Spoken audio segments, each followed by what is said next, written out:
Hello बच्चों, चलिए प्रश्न को पढ़ते हैं। यातायात बाधा के कारण एक मोटरसाइकिल चालक अपनी चाल कम करते हुए उसे 36 किलोमीटर प्रति घंटे कर देता है। यातायात कम होने पर उससे आगे 18 किलोमीटर प्रति घंटे की चाल से चलती हुई एक कार 1392 हर्ट्ज आवृत्ति का हॉर्न बजाती है। यदि ध्वनि की चाल 343 मीटर प्रति सेकंड है तो मोटरसाइकिल चालक को इस हॉर्न की आवृत्ति सुनाई देगी। दिए गए विकल्प हैं: ए 1332 हर्ट्ज, बी 1372 हर्ट्ज, सी 1412 हर्ट्ज या फिर डी 1454 हर्ट्ज। चलिए सबसे पहले हम लिख लेंगे मूल अवधारणा। मूल अवधारणा जिस पर कि यह प्रश्न आधारित है, यह प्रश्न आधारित है डॉपलर प्रभाव पर। डॉपलर प्रभाव बच्चों, डॉपलर प्रभाव ध्वनि तरंगों में भी होता है और डॉपलर प्रभाव प्रकाश तरंगों में भी होता है। यहाँ पर हमें बात करनी है ध्वनि में डॉपलर प्रभाव की। चलिए समझ लें क्या होता है डॉपलर प्रभाव। बच्चों, जब कभी ध्वनि स्रोत और श्रोता के बीच आपेक्षिक गति होती है, जब कभी ध्वनि स्रोत और श्रोता के बीच आपेक्षिक गति होती है, आपेक्षिक गति होने का तात्पर्य है कि श्रोता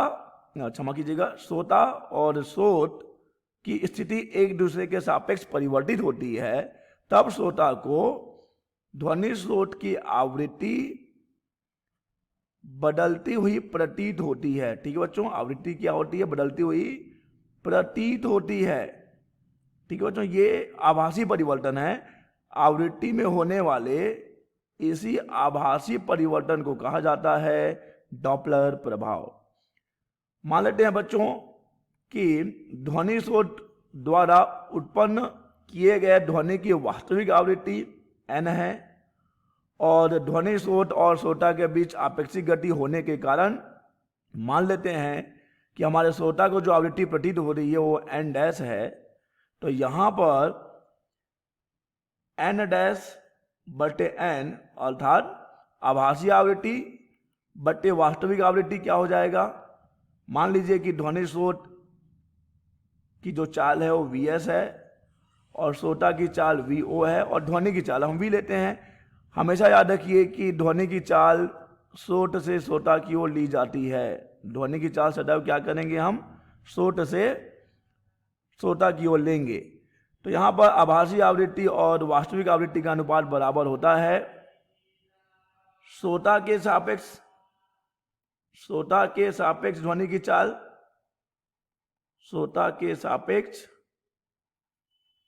ध्वनि की चाल भागित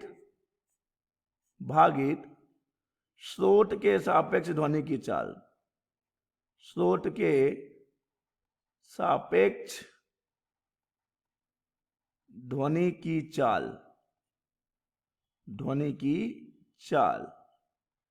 तो बच्चों ये है सूत्र जिसका हम प्रयोग करने वाले हैं। आभासी आवृत्ति बटे वास्तविक आवृत्ति बराबर श्रोता के सापेक्ष ध्वनि की चाल भागित स्रोत के सापेक्ष ध्वनि की चाल।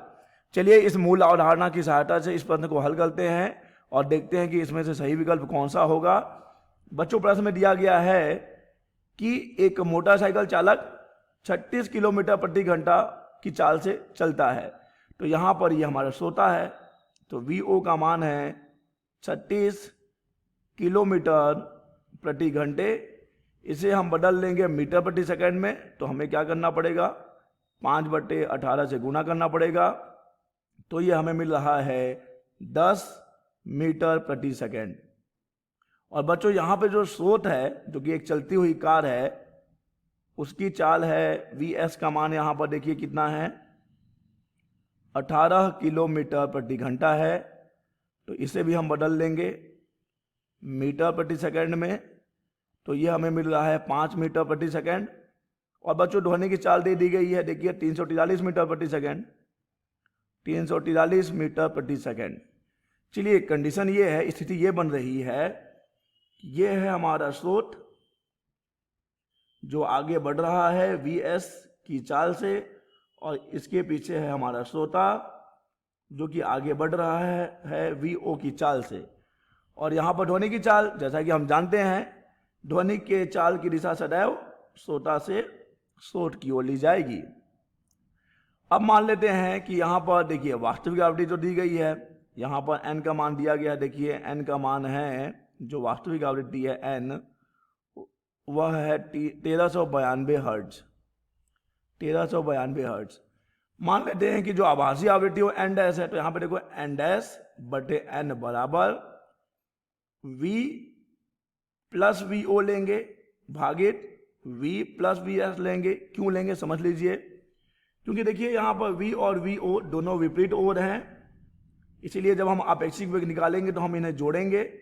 और Vs और V की बात करें तो ये भी दोनों विपरीत ओर हैं, तो जब हम ध्वनि की चाल निकालेंगे श्रोता के सापेक्ष तो भी हम यहाँ पे जोड़ यानी कि प्लस करेंगे। ठीक है बच्चों, तो हमने लिख दिया है आभासी आवृत्ति बटे वास्तविक आवृत्ति बराबर ध्वनि की चाल श्रोता के सापेक्ष, ध्वनि की चाल स्रोत के सापेक्ष। बस हमें मान रखना है और हल करना है। तो यहाँ से हमें n डैश बराबर मिल जाएगा, n का मान है 1392, V का मान है 1343 प्लस 10, Vo का मान 1343 माइनस समझ लीजिएगा प्लस ही होगा, ये भी 1343 प्लस 5। ठीक है, तो जब हम इसे हल करेंगे तो हमें आभासी आवृत्ति n डैश मिलेगी 1412 हर्ट्ज, 1412 हर्ट्ज।